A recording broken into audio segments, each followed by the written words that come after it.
Fl-2025 aktar minn 17 miljun euro ġew allokati fondi Ewropej lil 195 proġett f'Malta taħt il-programmi Erasmus Plus u l-Korp Ewropew ta' Solidarjetà.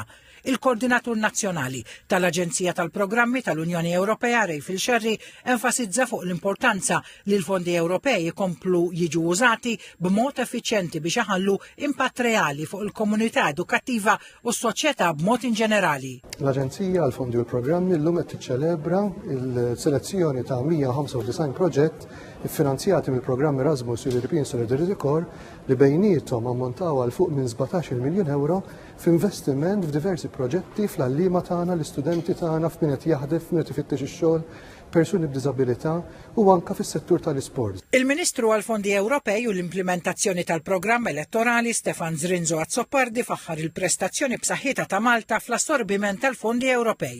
Ħabbar ukoll li l-Aġenzija tal-Programmi tal-Unjoni Ewropea se ssaħħaħ ir-rwol tagħha biex tappoġġja l-aċċess ta' Malta għal fondi mmaniġġjati direttament mill-Kummissjoni Ewropea permezz ta' tim u desk dedikat apposta.